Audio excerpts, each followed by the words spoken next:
Hi everybody, and welcome back to Kevin's Upfront Opinion today. Today I thought I'd speak about what it's like bringing up children or people with Down syndrome. Now for me, as much as I love all of my children, and I truly do, I would do anything for any one of them. Okay. Obviously, happiest day of any man's life is always going to be when their firstborn was born. And she was born, and I can still remember it when I found out, which was the 6th of August 2009. Okay. And that is a day I will never, ever, ever forget. Then obviously I had my stepdaughter. Okay. I came into my stepdaughter's life. Then I had my two sons. Okay. Then I had my next daughter. And then I had my daughter with Down syndrome, and I've had another son since that. Okay. And I love every single one of them, no matter what people may say, or what people may say about me. Okay. Now, what I've always said, and I've always been asked this question about how am I coping, because it must be so difficult looking after a child with Down syndrome. Okay. Now, when I found out, because my wife was 20 weeks pregnant, because we never got any of the tests done. We always refused to get those tests done about potential problems or anything. We found out a 20-week scan because they said that they had noticed a problem. Okay, didn't tell us what the sex was going to be or anything, just said there was going to be a problem, asked us, and this was at Queen Alexandra Hospital in Portsmouth. Come back the next day for another scan, and the doctor, he was a dick, with a capital D.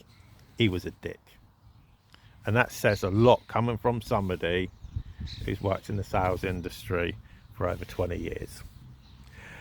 Okay, so when we went to see him, he goes and does a scan and says, as the old saying goes, Houston, we have a problem. When I say we have a problem, he said there was a heart defect and there's no way on this earth that they'll be able to fix it. So the kindest thing that they could do was terminate straight away. Didn't tell us what the defect was, didn't tell us what the problem was, didn't tell us anything. Refused to. And then at that moment, a lady that me and my wife knew, she was a diabetes nurse, walked into the room and got the appointment stopped there in its track. And she's a lovely lady, retired now, enjoying her retirement as far as I'm aware, but brilliant diabetes nurse midwife. And she got us referred to the Princess Anne Hospital in Southampton, which is literally just across the road from Southampton General Hospital. For those that have never been to Southampton, right next door to it. So next day we end up going over to the Princess Anne Hospital. My wife has another scan yet again, 3 scans in 3 days. Actually it's 4 scans in 3 days, okay, because a heart specialist came in as well. And I remember that, because we were in there, felt like an hour, could have been like 10 minutes. I don't honestly know how long we were in there. When he goes and takes us into the side room, it's a Dr. Black, absolutely fantastic cardiologist from Southampton General Hospital. Probably the best doctor, one of the best doctors I have ever met. And I remember it because I was sat right next to him, and then my wife was just to the left of me. And he said, right, this is the problem. Your daughter because that's when we found out we were going to be having a girl. Has a 99.99999999999 and probably a few more nines, he said, % chance of Down syndrome. And I turned to him and said, there's still a 0.1% chance that it won't be Down syndrome. And he said, nope, she's going to have Down syndrome. And he said to me, that's the good side. Said the unfortunate side is she's going to need an AVSD stroke top repair. And without dragging this video out for a long time, I am not going to explain what an AVSD stroke top repair is. You can go and Google it, because it is very complicated and very long-winded. Okay, because there's a lot that gets involved in it. Okay, and I remember him drawing the heart and he did this upside down, you know, of what the heart was supposed to look like and what hers actually looked like. And I remember saying to him, I said, that should be in an art gallery. That's the best thing I've ever seen, because he drew it upside down so I could actually look at it properly. And I remember saying to him, I said, I don't know anything about Down syndrome. I said, I've never even met a Down person in my life. And I thought, how on earth am I going to cope with having a disabled child? And you can call me naive or selfish or any of those things. That's fine. Got no problem with that. I thought, how on earth am I going to cope? And I said it to him. Said it to his face. And I remember him saying to me, right, what we're going to do is this.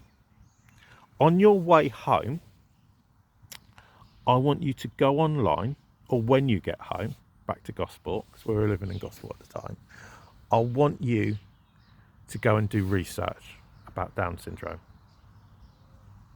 And I did that whilst we were sat on the train, because we caught the stopping service from Southampton Central back to Fareham, and I watched a load of videos. And I went on Wikipedia and it told me all the main issues that people with Down syndrome have and everything. And you think, oh my God, how am I going to cope? And that was what was in the back of my mind.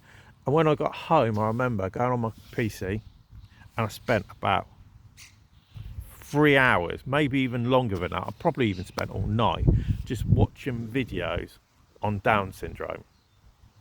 Okay, some were YouTube, or there's a panorama one. I'll tell you what, I laughed my ass off. The one to do with panorama or on Horizon, whatever program it was, I can't remember what it was. And there was this kid with Down syndrome. And when you see the stats to do with it, it horrifies you. And the one thing I always remember, because when we were expecting Jasmine, we would always be asked if we wanted a termination, and my wife would always put it on me. She would always ask me, do I want to terminate? Right up until the day she was due to be induced, she would always ask me, and I'd always say no, because I couldn't face doing that. And I couldn't face doing it to her as well. And personally, I thought it was immoral to do it. You know, some people would agree with that, some wouldn't. Okay, but I thought it was the wrong thing to do. So, since then, she had her AVSD top repair when she was about 4 or 5 months pregnant. My wife's probably going to, not pregnant, 4 or 5 months old. My wife's probably going to put a comment on here and say how old she actually was, because I can't entirely remember. I know it was around about the March, April time during COVID. Okay, but the fundamental thing is, if you take all that into account, you know, going through those 9 months of pregnancy, now she's, 5.5 now. Is it difficult? And the fundamental thing is, it's not.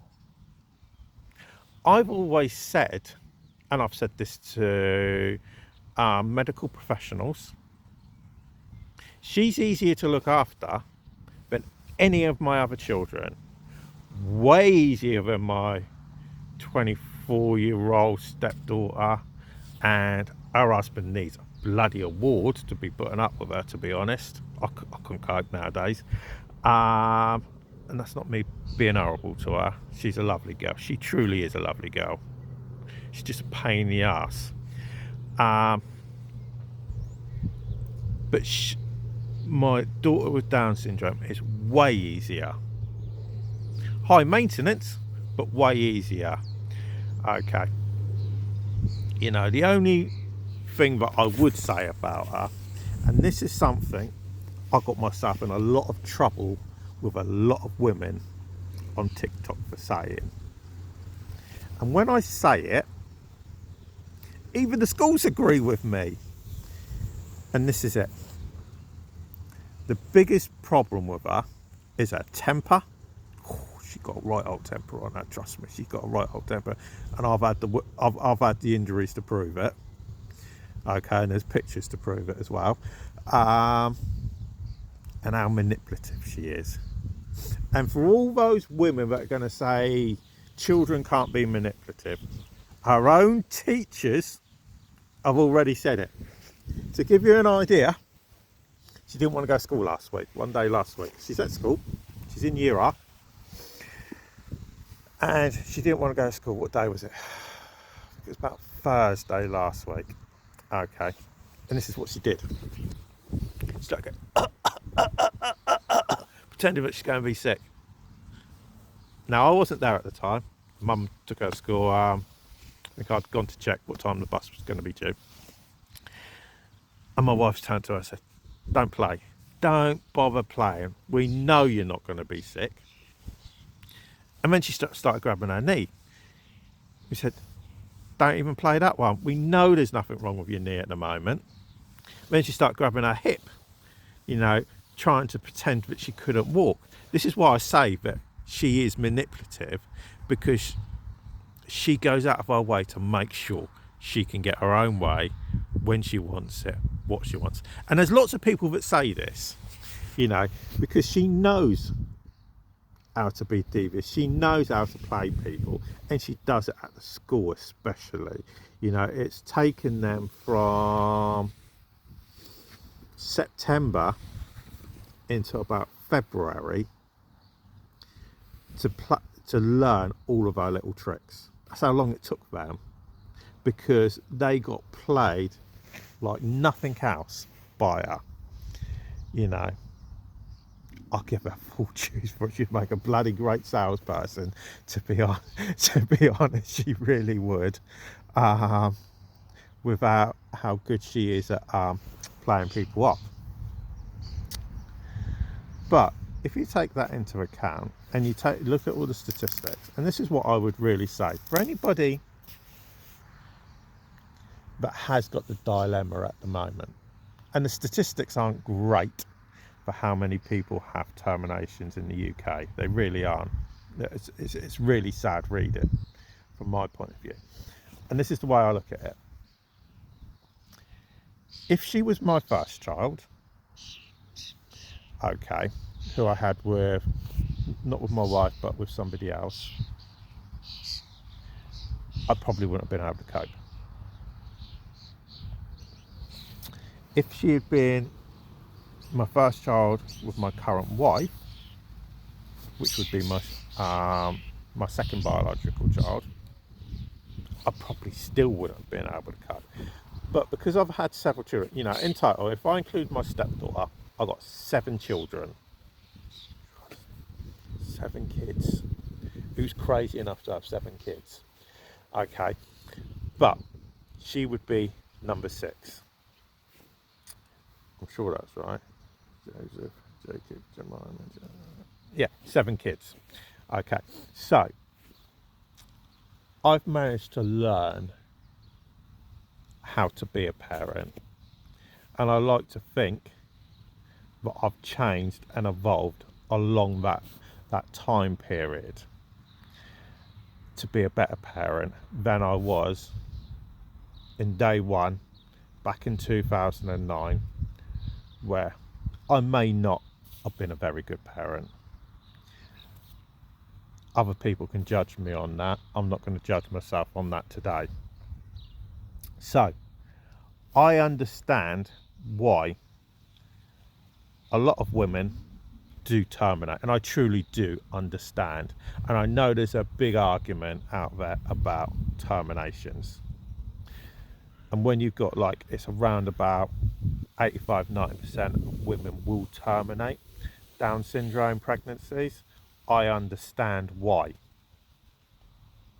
Because there's a lot of fear that goes into it. But there shouldn't be. Because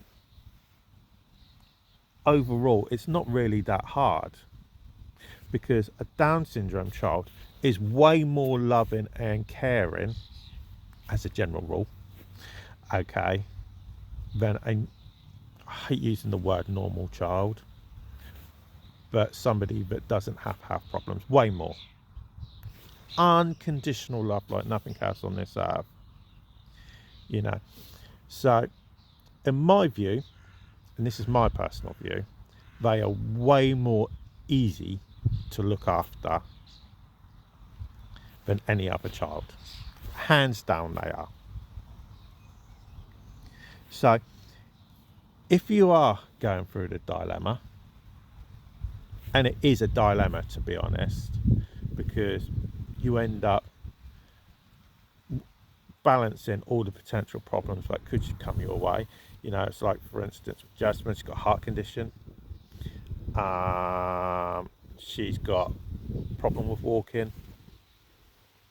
She's also, is it long-sighted or short-sighted? It's one or the other, I can't remember. But she doesn't wear glasses at the moment or anything. You know, there's a potential that deafness may come along at some stage, but her hearing's okay at the moment. So there's lots of problems that can come with it, and I would mention others, but I don't want to scare the life out of anybody. You know, so think about it. Truly do think about it, because it's like I've always said, I've never regretted it for a single second. You know, so there's lots of groups out there that can give you advice. You know, we got lots of advice, and we got some very good advice. So I hope this helps somebody out there, you know, because like I've said, it is truly not that difficult. At first you think it is going to be difficult. How am I going to cope? It's easier if you're in a stable relationship than if you're going to be a single parent, maybe you've broken up or you've had a fling or something like that. Whatever the situation is, it is going to be easier, but you can always still get support. So I hope this helps somebody out there today. But for now, thanks for watching, and we'll speak to you again a bit later.